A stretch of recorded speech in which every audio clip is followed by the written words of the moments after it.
కడవరి బూర అనే ఆధ్యాత్మిక కార్యక్రమాన్ని వీక్షిస్తున్న మా ప్రియ సహోదరి సహోదరులకు ప్రభువైన యేసుక్రీస్తు పరిశుద్ధ నామములో మా ప్రేమపూర్వక వందన మరణాతలు చేసుకుంటున్నాము. మీ అందరికీ మరణాత.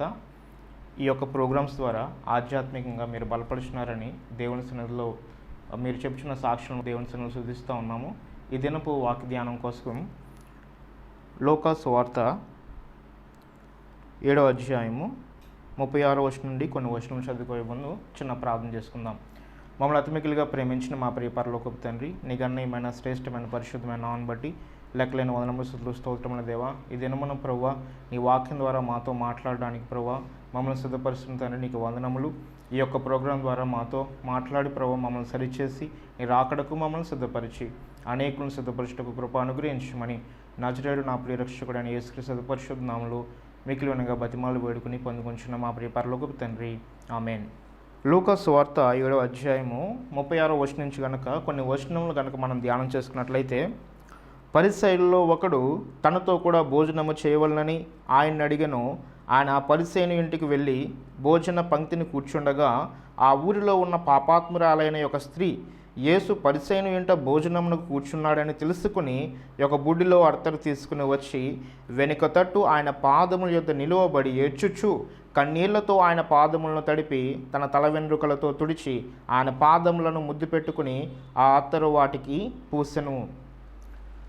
చదవబడినటువంటి వాక్య భాగాన్ని మనం గమనించినట్లయితే, యేసు ప్రభువు వారు సువార్త చెప్పుకుంటూ యోధా ప్రాంతముల్లో, గల్లయ ప్రాంతముల్లో, సమరయ ప్రాంతముల్లో అనేకమైనటువంటి స్వస్థత కార్యములు చేస్తూ దురాత్మల చేత పీడించబడుచున్న వారిని విడుదల చేస్తూ అనేకులకు దేవుని సువార్తను ప్రకటిస్తూ దేవుని రాజ్యమును గురించి ఆయన చేయబోయేటువంటి పాపులందరి నిమిత్తమై ఆయన ఏ రీతిగా మరణమవుతారో అనేటువంటి విషయములు అనేకులకు తెలియపరుస్తూ అనేకులను దేవుని వైపుకు నడిపిస్తూ ఉన్నారు.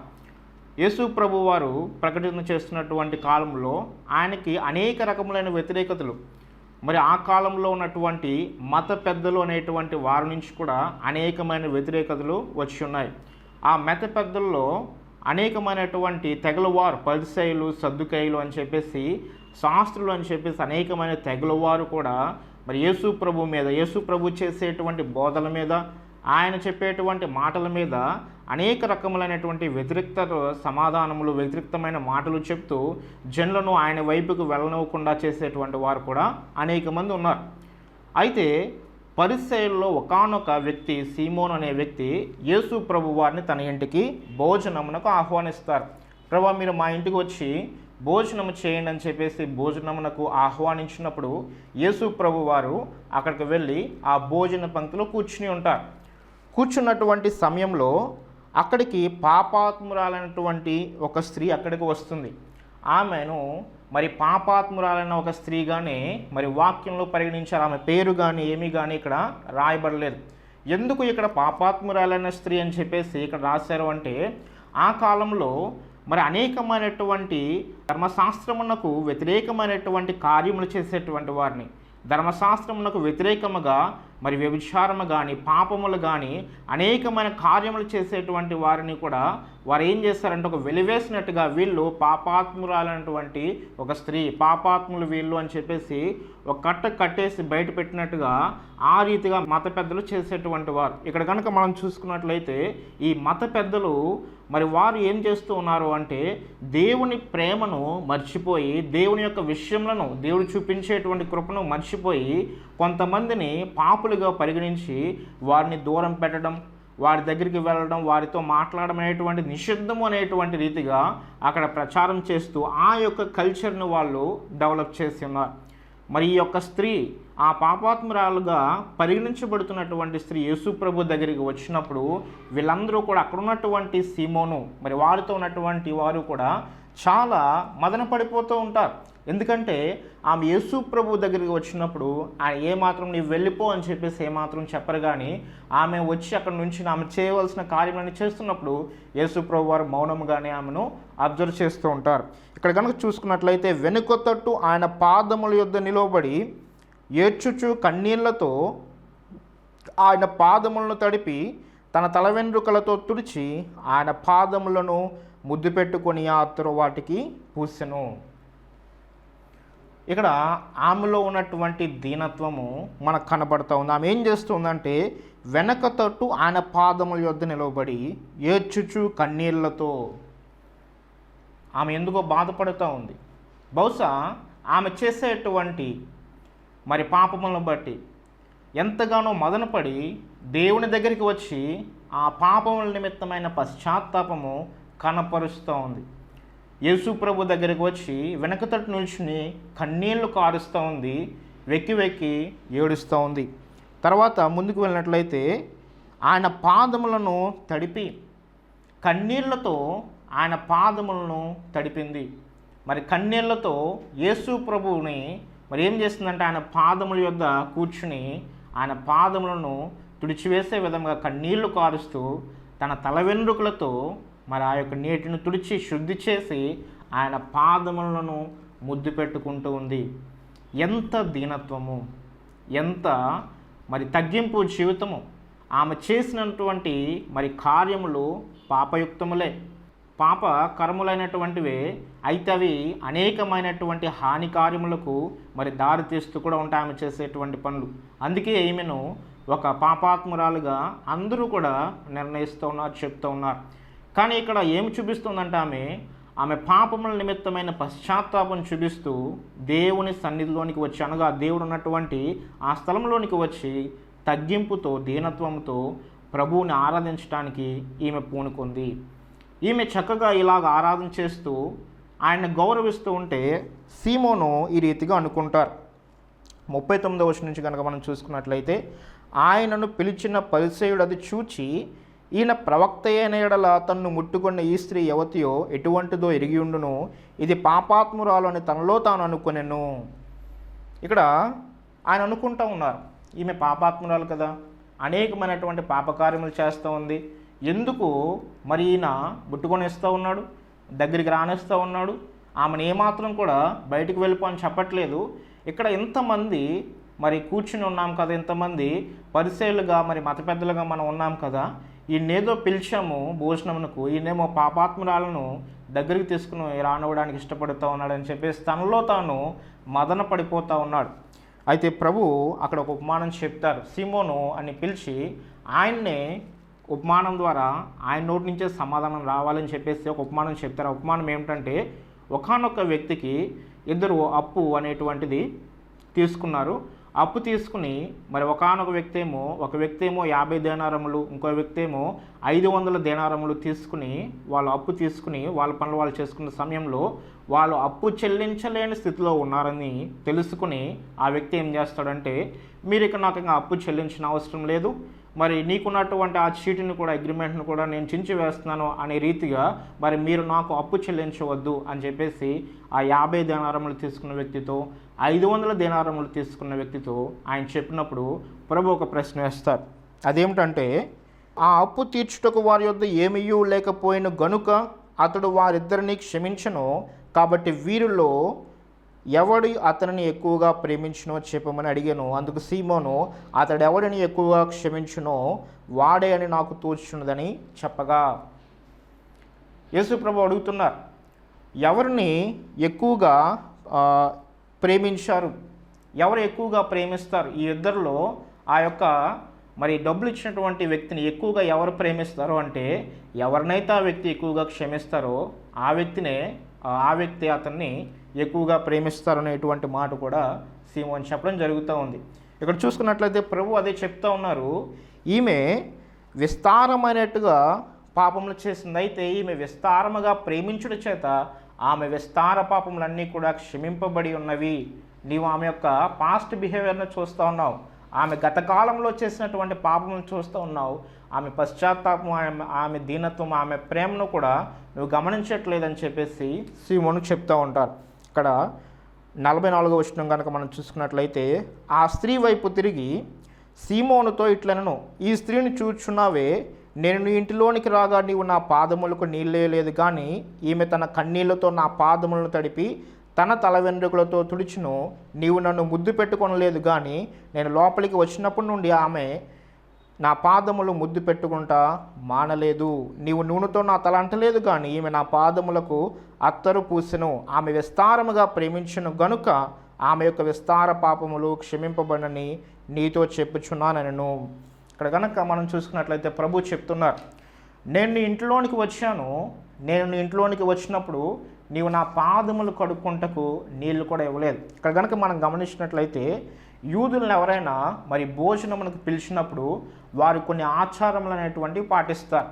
ఆ ఆచారములు ఏంటంటే వారు వచ్చినప్పుడు వారు కడుక్కోవడానికి నీళ్ళు ఇస్తారు, తర్వాత నూనెతో వారి తల అంటుతారు, అలాగే ఒక శుభ సూచనముగా వారిని ముద్దు పెట్టుకోవడం అనేటువంటిది కూడా జరుగుతూ ఉంటుంది. ఇది మరి ఒక అతిథులను పిలిచినప్పుడు వారు చేసేటువంటి ఆ యూదుల్లో ఉండేటువంటి ఆచారం. దాన్ని బట్టే మరి ప్రభువు ఇక్కడ మాట్లాడుతూ ఉన్నారు. యేసు ప్రభు వారిని పరిసేయుడు పిలిచినప్పుడు ఇవేమీ కూడా చేయలేదు. ఇవేమీ కూడా చేయకుండా ఆయన అలా అక్కడ కూర్చుని ఉంటే ఆయన చూస్తూ ఉన్నాడు. అక్కడికి అనేకమైనటువంటి పరిసయ్యులు ఆయన పిలిచినటువంటి వ్యక్తులు కూడా వచ్చి ఉన్నారు. అయితే యేసు ప్రభు వారిని తగిన రీతిగా ఆయన గౌరవించలేదు. సాధారణంగా ఆయన్ని పిలిచినప్పుడు మరి ఎందుకు పిలుస్తారంటే పరిసయ్యులు ఈవినింగ్ అలా ఎందుకు పిలుస్తారంటే మరి థియలాజికల్గా మరి డిబేట్స్ పెట్టుకోవడానికి పిలుస్తూ ఉంటారు. మరి దేవుని మతపరమైనటువంటి విషయములు చర్చించుకోవడానికి పిలుస్తూ ఉంటారు. యేసు ప్రభు మీద ఏదో ప్రేమతో ఈ వ్యక్తి పిలవలేదు, కానీ ఆయన నుంచి వచ్చేటువంటి దేవుని మాటల్లో మరి ఏదైనా మనం మాట్లాడదామా, ఏదైనా ఎగనెస్ట్గా ఉంటుందా, దాని గురించి మనం చర్చిద్దామా అని చెప్పేసి అనేకమైనటువంటి ఇతర పరిశీలనలు కూడా ఇతడు పిలిచాడు. ఏమాత్రం కూడా యేసు ప్రభు వారికి ఇవ్వాల్సినటువంటి గౌరవాన్ని ఇతను ఇవ్వలేదు.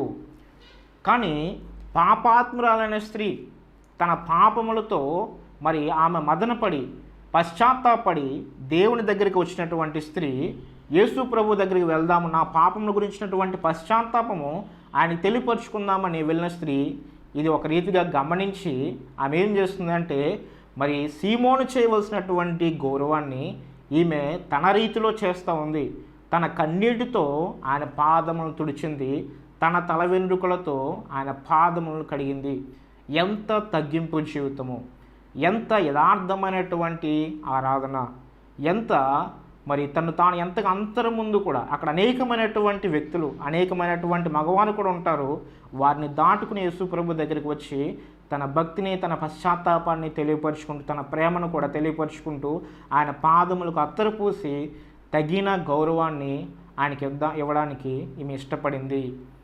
ఎంత గొప్ప ఉన్నతమైనటువంటి భక్తి జీవితము. ఈ రోజున ప్రభు ఆమెలో ఉన్నటువంటి పాపమును కాదు కానీ ఆమెలో ఉన్నటువంటి పశ్చాత్తాపాన్ని, గతకాల పాపములను కాదు కానీ ప్రస్తుత కాల ఆ పశ్చాత్తాపాన్ని, తగ్గింపు జీవితాన్ని ప్రభు చూచి ఈమె విస్తారముగా ప్రేమించింది. ఈమెకున్న ప్రతి పాపము, విస్తారమైన పాపములు కూడా క్షమింపబడి ఉన్నవని చెప్పేసి ఆయన ఖచ్చితంగా చెప్పి ఉన్నారు. ఈ రోజున ఈ వ్యక్తిని బట్టి మన జీవితంలో కనుక చూసుకున్నట్లయితే మనము అట్టి రీతిగా యేసు ప్రభువుకు ఆరాధించగలుగుతున్నామా? అట్టి రీతిగా దేవునిలో తగ్గించుకోవడానికి ఇష్టపడుతూ ఉన్నామా? ఇక్కడ ఇద్దరు వ్యక్తులను కనుక చూసుకున్నట్లయితే సీమోనును పాపాత్మురైనటువంటి స్త్రీని కనుక చూసుకున్నట్లయితే బహుశా సీమోను అనుకుంటూ ఉంటాడు, నేను దేవుని విషయములలో జ్ఞానం కలిగిన వాడిని, మరి దేవుని విషయంలో అనేకమైనటువంటి కార్యములు నేను నెరవేరుస్తూ ఉన్నాను. మరి పరిశీలి సాధారణంగా అనుకున్న రీతిగానే మరి అన్నిటిలోనూ కూడా 10% ఇస్తూ ఉన్నానని చెప్పేసి భక్తిలో నీతిమంతుడిగా ఉన్నానని అనుకుంటున్నాడు. కానీ యేసు ప్రభువుని ఆరాధించవలసిన రీతిగా ఆరాధించలేకపోతూ ఉన్నాడు.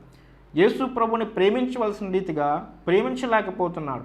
కానీ ఈ వ్యక్తి తన పాపముల యొక్క భారముతో నలిగిపోయి, తన పాపముల యొక్క వ్యసనములతో నలిగిపోయి అనేకమైనటువంటి కష్టకాలంలోకి వెళ్ళిపోయి దేవుని దగ్గరికి వచ్చి ఆమె పశ్చాత్తాపడి దేవుణ్ణి ప్రేమిస్తూ ఆయన పాదములను ముద్దు పెట్టుకుంటుంది.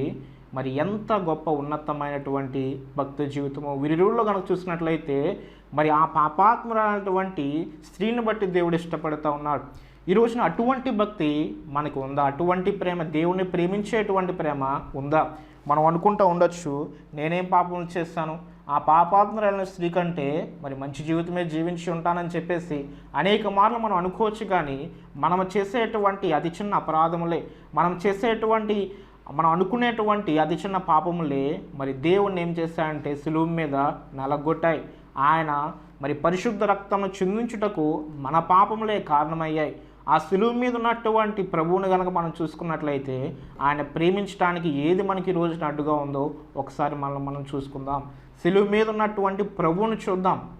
ఈ పాపాత్మురైనటువంటి స్త్రీ చూపించినటువంటి భక్తి జీవితము ఎంతో మాదిరి కలిగి ఉన్నది. మనం గనక చూసుకున్నట్లయితే మన జీవితంలో కూడా అటువంటి మాదిరిని మనము మరి దేవుని పట్ల చూపించగలుగుతూ ఉన్నామా?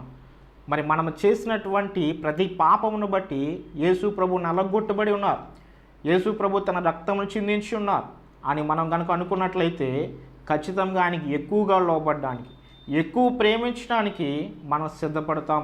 ఈ రోజున నేను నీతిమంతమైన కార్యములు చేస్తూ ఉన్నాను, నా యొక్క భక్తి వల్ల అనేకమైన కార్యములు సాధనమవుతున్నాయి అనుకున్నట్లయితే అయ్యో అది ఎంత భయంకరమైనటువంటి మార్గంలోనికి మనం వెళ్తున్నామో. యేసు ప్రభువుని గౌరవించవలసిన రీతిగా, ప్రేమించవలసిన రీతిగా మనం ప్రేమించలేకపోతున్నాం. ఆయన సన్నిధికి దగ్గరికి రావడానికి మనం కోల్పోతున్నాం అనేకమైనటువంటి సందర్భాలు. ఈ రోజున ఎంత మరి భయంకరమైనటువంటి జీవితంలో మనం ఉన్నాం ఒకసారి ఆలోచించుకోవాలి. దేవునితో మరి ఉంటున్నాం అనుకుంటున్నాం, కానీ ఆయన్ని ప్రేమించవలసిన రీతిగా, ఆయనకి ఇవ్వాల్సిన గౌరవం ఇవ్వాల్సిన రీతిగా మనము అనేకమైన మన జీవన విషయంలో చేస్తూ ఉన్నామో లేదో ఒకసారి మన జీవితాన్ని మనం పరిశీలన చేసుకుందాం. మరి ఒక్కసారి కనుక ఈ వ్యక్తిని, పాపాత్మైనటువంటి స్త్రీని కనుక గమనించినట్లయితే ఆమె అనేకమైనటువంటి పాపములు చేస్తుండవచ్చు, అనేకమైనటువంటి మరి వ్యభిచార కార్యములు కూడా చేసి మరి దేవుణ్ణి ఎంతగానో బాధించి ఉండవచ్చు. ఆ ప్రాంతంలో ఈమె వల్ల అనేకమైనటువంటి వ్యక్తులు నలిగిపోతూ విసిగిపోతూ ఉండవచ్చు, అనేక కుటుంబములు కూడా ఈమెను శపిస్తూ ఉండొచ్చు. ఎంత భయంకరమైన దుర్భర జీవితము, మరి దేవునికి ఇష్టం లేని జీవితము. అటువంటి జీవితం జీవించి తన పాపముల వల్ల బాధింపబడి ఇప్పుడు దేవుని దగ్గరికి వచ్చి పశ్చాత్తాపడుతుంది. దేవుని దగ్గరికి వచ్చి తన పాపములను బట్టి పశ్చాత్తాపడి కన్నీటితో దేవుని యొక్క పాదములను కూడా మరి కడుగుతూ ఉంది. ఆమెలో ఉన్నటువంటి ఆ యొక్క మారు మనసును దేవుడు గుర్తించారు. ఆమెలో ఉన్నటువంటి పశ్చాత్తాప జీవితమును, ఆమె మార్చబడిన జీవితమును, తగ్గింపు జీవితమును కూడా దేవుడు ఇష్టపడుతున్నారు. ఈ రోజున ఎంత భయంకరమైనటువంటి పాపముల్లో ఉన్నప్పటికీ, ఎంత భయంకరమైనటువంటి వ్యసనముల్లో మనం ఉన్నప్పటికీ దేవుడు నిన్ను నన్ను పిలుస్తూ ఉన్నాడు. నిన్ను నన్ను కూడా ప్రేమిస్తూ తన యొద్దకు రమ్మని తన చేతులను చాస్తూ ఉన్నాడు.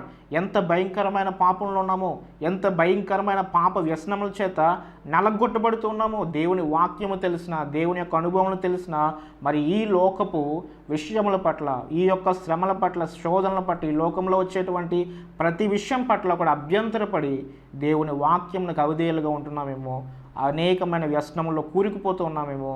దేవుడు మనల్ని పిలుస్తూ ఉన్నాడు. ఆయన ప్రేమను చూపిస్తూ పిలుస్తూ ఉన్నాడు. ఆయన గద్దించట్లేదు, కానీ ప్రేమతో వెనక్కి రమ్మని పిలుస్తూ ఉన్నాడు. ఈ పాపాత్మురాలు దేవుని సన్నిధికి వచ్చి పశ్చాత్తాపడి మరి దీనత్వం వహించి దేవుని సన్నిధిలోనికి వచ్చినప్పుడు ఎంత ఇష్టపడుతున్నారు. ఆ రీతిగా వాళ్ళని తన హక్కున చేర్చుకుని మన మీద తన ఇష్టమును కూడా చూపించడానికి ఆయన ఇష్టపడుతూ ఉన్నారు. ఈ రోజున ఇటువంటి పాప బంధకంలో ఉన్నప్పటికీ కూడా దేవుడు ఆ పాప బంధకములన్నింటినీ విడిపించడానికి దేవుడు ఇష్టపడుతున్నారు. మారు మనసు మాత్రమే దేవుడు కోరుకుంటున్నారు. ఆయన ఎద్దుకు రావడానికి మనకి ఇష్టం ఉందా ఈ రోజున? లేకపోతే లోకపు వ్యసనములోని కూరిగిపోతూ అది ఇంకా మన జీవితాన్ని సంపూర్ణంగా నాశనం చేసేంత వరకు కూడా వేచినట్లయితే ఎంత భయంకరమో మన జీవితము. ఇక్కడ కనుక మనం చూసుకున్నట్లయితే ఈ పాపాత్మైనటువంటి స్త్రీ మరి చక్కగా దేవుని సన్నిధికి వచ్చి, దేవుని యొద్దకు వచ్చి ఆయన మార్గంలో నడవడానికి ఇష్టపడింది.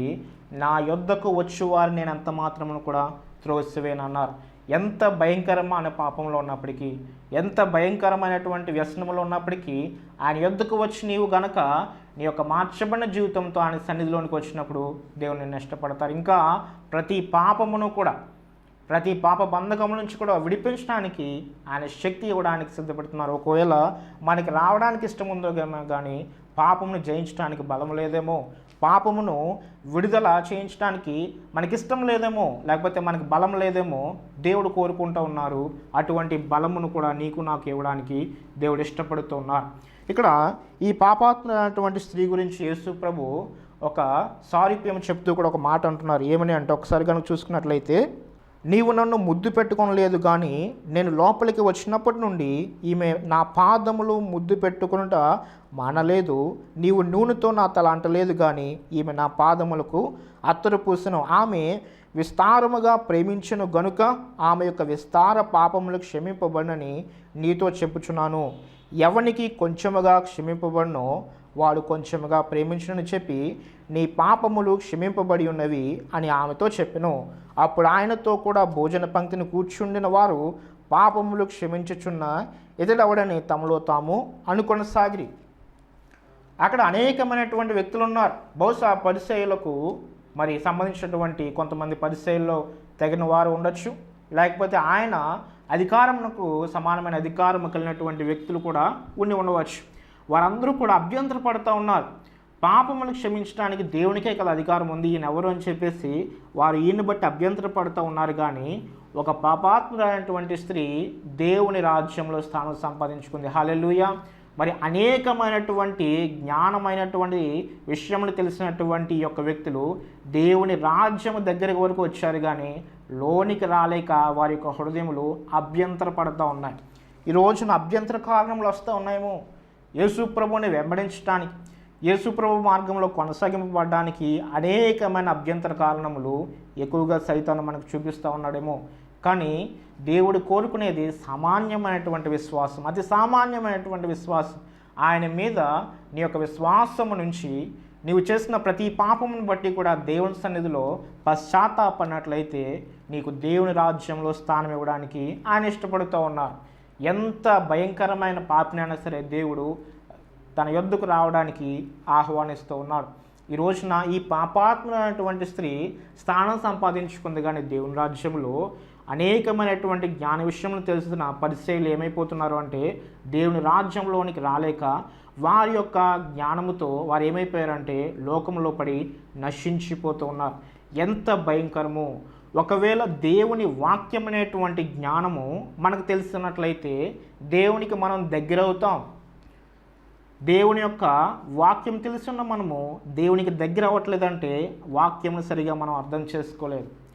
దేవుని వాక్యమును గ్రహించి దేవుని యొక్క ఆధ్యాత్మికమైన భక్తి విషయంలో ఎదుగుతూ ఉండాలి, కానీ పడిపోతూ ఉన్నామంటే అయ్యో మనలో గర్వం ఉందేమో, దేవుని వాక్యం తెలిసిన గర్వం ఉందేమో, దేవుని వాక్యము మరి సరైన రీతిలో తెలుసుకోకుండా సరైన రీతిలో దాన్ని వాడకుండా అనేకులను హానిపరిచే రీతిగా మనం వాడుతూ ఉన్నామేమో. అది ఎంత భయంకరము! ఈ పరిసయ్యులు సద్దుకాయలు వీళ్ళు కూడా దేవుని వాక్యమును బట్టి కూడా అనేకులను దేవుని రాజ్యంలోనికి రానివ్వకుండా వారి యొక్క మానవ కల్పిత పద్ధతులను పెట్టుకుని వారు ఇదే పరిశుద్ధ జీవితం అని చెప్పేసి వారిని వారు మోసం చేసుకుంటూ అనేకులను సామాన్య జనులను కూడా మోసపరుస్తూ ఉన్నారు. మరి కాపరి లేని గొర్రెల వలె ఉన్నటువంటి జనాన్ని దేవుడు చూచి ఆయన ఎంతో మరి జాలిపడి వారిలో అనేకులను మరి దేవుని రాజ్యంలోనికి నడిపించి ఉన్నారు. ఈ రోజున మనమే స్థానంలో ఉన్నాం. ఒకవేళ ఇంకా దేవుని రాజ్యంలో స్థానం సంపాదించుకోలేని స్థితిలో ఉన్నామా, లేకపోతే దేవుని రాజ్యంలోనికి వచ్చి దాన్ని సరియైన రీతిలో కొనసాగించలేని భక్తిలో ఉన్నామా, దేవుణ్ణి సరియైన రీతిలో ప్రేమించలేని స్థితిలో ఉంటే దేవునికి ఇవ్వాల్సినటువంటి గౌరవము ఆయనకి ఇవ్వాల్సినటువంటి స్థానము కూడా మన జీవితంలో మనం సరిగా ఇవ్వలేనట్లయితే మనం ఇంకా మర్చిపోయామేమో. మన పాపములను క్షమించున్న దేవుడు, మన పాపముల కొరకు నలగొట్టబడి ఉన్న దేవుడు మనల్ని తన రాజ్యంలోనికి ఉచితముగా ఆహ్వానించాలని మర్చిపోతున్నామేమో. మన పాపములు ఎంత భయంకరమైనవో, అవి మనల్ని ఎంతగా నరకంలోనికి లాగి వేసుకోవాలని చెప్పేసి ఉన్నాయో వాటి యొక్క భారమును, వాటి యొక్క భయంకరమైనటువంటి ఆ యొక్క స్థితిని గ్రహించలేని వారిగా ఉన్నామేమో. పాపం యొక్క స్థితిని, మన పాప స్థితి యొక్క భయంకరత్వం గ్రహించలేకుండా ఎలాగూ దేవుడు ఇచ్చినటువంటి విడుదలను మనం ఆస్వాదించగలుగుతాం, ఎలాగూ దేవుడు ఇచ్చిన విమోచన మనం అర్థం చేసుకుని ఆయనకి లోబడి ఉండగలం. మన పాపం ఏదో వచ్చినది, మన పాపం ఏమీ కూడా చేయలేదు దేవుని అని చెప్పేసి ఉన్నట్లయితే అయ్యో మనం దేవుని సరి అయిన రీతిలో అర్థం చేసుకున్న వారం కాము. మనలో ఉన్నటువంటి ప్రతి పాపము కూడా దేవుని నలగొట్టింది. ఆయన పరిశుద్ధమైనటువంటి జీవితం జీవించి మన కొరకు ఆయన బలి అవ్వడానికి మన పాపములే కారణము, మనం చేసేటువంటి అపరాధములే కారణం కనుక ఈ రోజున మన పాపస్థితిని గ్రహించుకుని మరి ఆ పాపాత్ములైనటువంటి స్త్రీ వలె దేవుని సన్నిధికి వచ్చి మనము కూడా ఆయన్ని ప్రేమించడానికి, విస్తారముగా ఆయన కొరకు నిలబడడానికి, ఒక సాక్షిగా ఉండడానికి మనం సిద్ధం చేసుకుందాం. కానీ పరిసయ్యుల వలె కాకుండా మరి గతకాల పాప జీవితం అనేకుల్లో మనం చూస్తూ కూడా మరి మనమే భక్తిపరులం అనేటువంటి ఆ పరిసయ్యుల భావమును కూడా మనం తొలగించుకుని దేవుని మార్గంలో ఎదగడానికి మనం సిద్ధం చేసుకుందాం. మరి అలాగ సిద్ధపడినట్లయితే మరి ప్రార్థనలో ఏకీవించండి. మమ్మల్ని అతి మిక్కిలిగా ప్రేమించిన మా ప్రియ పరలోకపు తండ్రి, నీ గణనీయమైన శ్రేష్టమైన పరిశుద్ధమైన నామను బట్టి లెక్కలేని వందనములు స్తోత్రముల దేవా. ఈ దినమున ప్రభువా మరి ఈ పాపాత్ములైనటువంటి స్త్రీ ద్వారా మాతో మాట్లాడిన తండ్రి, ఆమె అయితే ఎంతో భయంకరమైన పాపములు చేసినానని మనసుని ఎంతగానో నొప్పించి ఉంది. అయినప్పటికీ ఆమె ప్రభు పశ్చాత్తాపడి నీ సన్నిధికి వచ్చి తన దీనత్వమును ప్రభువా నీ ఎదుట ప్రదర్శించుకుని ప్రభువా ఆమె దేవుని రాజ్యంలో స్థానం సంపాదించుకుని నిన్ను ప్రేమించే వరుసలో, ఎక్కువగా ప్రేమించే వరుసలో ఆమె ఉంది నాయన. ఎంత గొప్ప భాగ్యమును ఆ స్త్రీకి నీవు ఇచ్చి ఉన్నావు.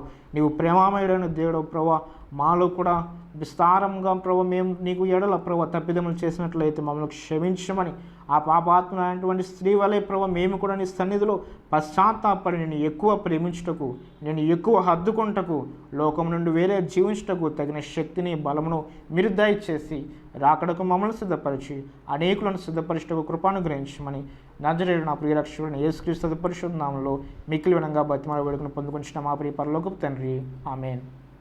మరొకసారి కడవరి బోర అనే ఆధ్యాత్మిక కార్యక్రమాన్ని వీక్షిస్తున్న మా ప్రియ సహోదరి సహోదరులకు ప్రభువైన యేసుక్రీస్తు పరిశుద్ధ నామములో మా ప్రేమపూర్వక వందనమానాలు తెలియజేసుకున్నాం. మీ అందరికీ మరణాత.